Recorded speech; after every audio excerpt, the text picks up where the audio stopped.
then I have some horses quarter mile down from that blockade. And I had an older horse. He was old. He lived a good life. But he was dying. He was, he's on his last leg. And he was laying there, and there was no way we could put him out of the misery. We couldn't get a hold of the veterinarian to get drugs to put him out of his misery.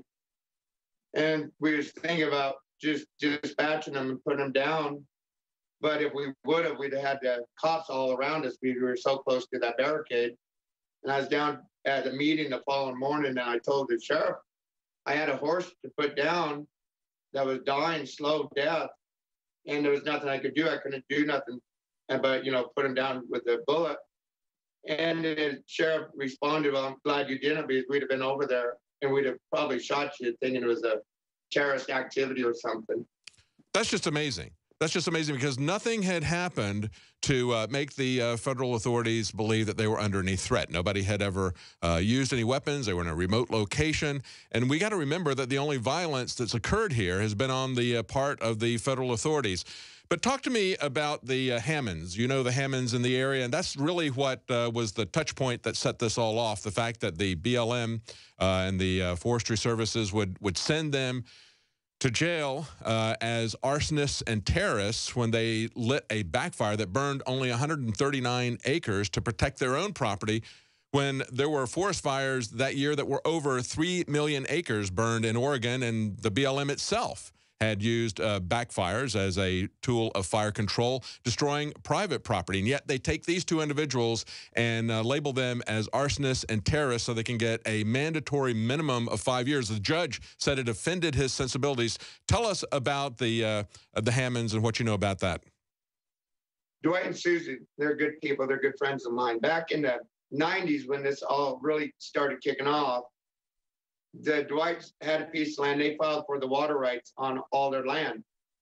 The federal government, through the refuge, went down and convinced the Oregon state government that wildlife has priority over the water compared to anybody else, compared to your livestock and your ranches and that. So the government, the state of Oregon, being a liberal state, gave the refuge permission water rights, and they started fencing off the water holes so the cows couldn't water. And then they started blocking roads that Hammond, they had a small piece of BLM between their privates. To get to their private land, they started fencing off the roads with gates and with barricades to keep the Hammonds from checking on their cows, to feed their cows and take care of their cows and water their cows. They put a fence around the water hole. The Hammonds wanted to remove that fence, and that started, the sheriff went down there and started harassing them, Sheriff Dave Blairup. And it just kept escalating. The more the government wanted that place, the more they started harassing them. The place is adjacent to the Malheur Refuge and the Steens Mountain Monument that Bill Clinton made after a geological survey, and that found precious minerals, uranium, gold, natural gases on their land. The government wanted to take hold of the land, so they were trying to break them through intimidation. And then they went and had this fire situation, was a backburn, to take care of the forage so the fire didn't travel into the ranch, protect the ranch. And the BLM came at them. They had permission. They called the BLM, they called the fire marshal, gave them permission to do it.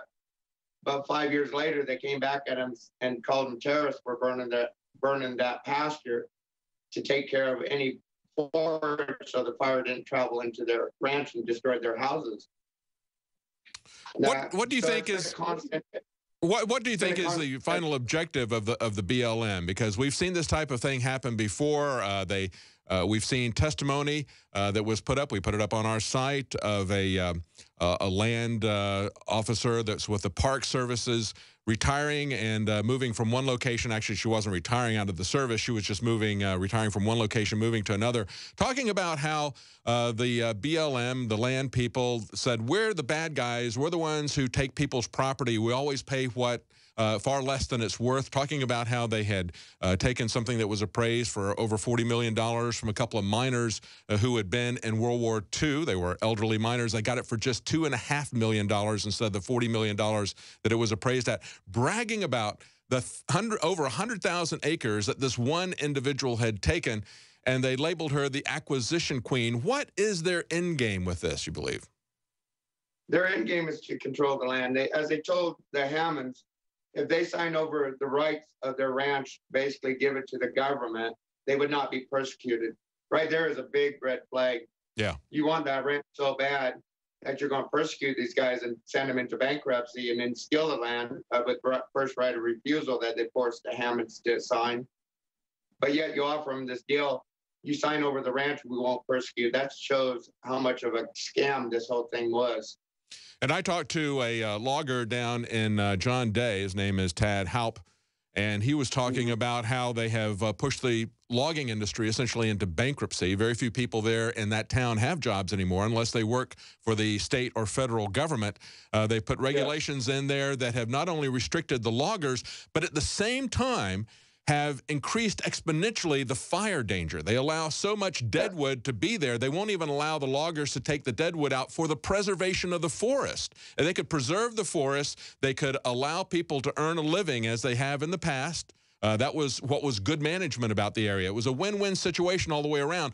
But it seems like the federal government would rather burn the forest down so they can burn out these people who are making a living out of that area. People who are using it even for recreational use are not going to have the use of these forests if the BLM allows them to burn down.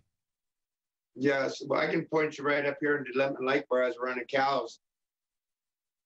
A fire came through in 2007. It was a big fire, burned 187,000 acres at the complex. In that fire, after they were done, the government paid contractors to build fence. The fence cost us $21,000 per fence per mile to remove the old fence and put in new fence. But at the same time, the BLM wanted to take the trees back from those fences that we paid that much money for on 90 miles of fence, move trees back a tree and a half. So we didn't have old burnt trees falling on the fence. Well, the Oregon Natural Desert Association, whatever they call themselves, and Sierra Club sued them, and they couldn't cut back the trees. And then they wanted to clear up the lumber, and then sued them again. They couldn't take only 150 feet off the roads, the lumber, which left a lot of lumber sitting up there, big pumpkin trees, big trees, laying up there burnt. That's falling across the fence they just put up the following year. We was repairing fences like crazy from damaged trees coming across. Wow. And they left all those trees up there to be, as I say, fuel for the next fire. The next fire we get up in that country, Burns is probably going to go because that fire always travels towards Burns. Burns will probably go because it's going to be such a buildup of fuel up there. Dead trees. That is amazing. Riding horses, pushing cows, you're afraid of trees falling over you as you're going through there from the wind damage and that. Yeah. Yeah, and as Tad Halp, the logger, was telling me, and of course he's worked in this industry his entire life, he was saying that typically you would want to have no more than about 2 tons of fuel, meaning that's all the dead matter, the trees, the limbs, and leaves, and that sort of thing. He said the BLM or the Forestry Service's standards were 6 to 10, but he goes, in reality, they allowed up to 500 tons. So they're allowing up to 250 times what he would believe would be safe, or even by their highest numbers, it would still be about 50 times what they say is safe. So that's why they're having these massive fires. I believe they had the largest fire ever this last summer that basically wiped out his private property as well as a lot of public lands. We're seeing that over and over again.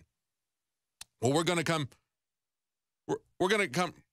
We got to take a break, Tom, and we're talking to Tom Davis, a rancher that is in the Oregon area, talking about what they're really seeing in this area. When we come back, I want to talk briefly to Michael Emery.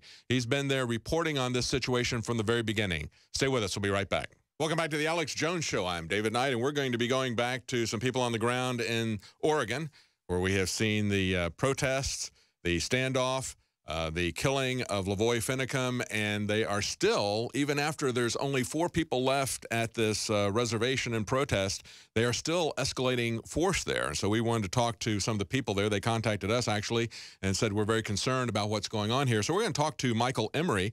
He's been there since this began with the Hammonds. I want to ask him what he has seen that the mainstream media hasn't told us about, or things that he has seen that the mainstream media has told us lies about. We're going to go to him in just a moment. Real quickly,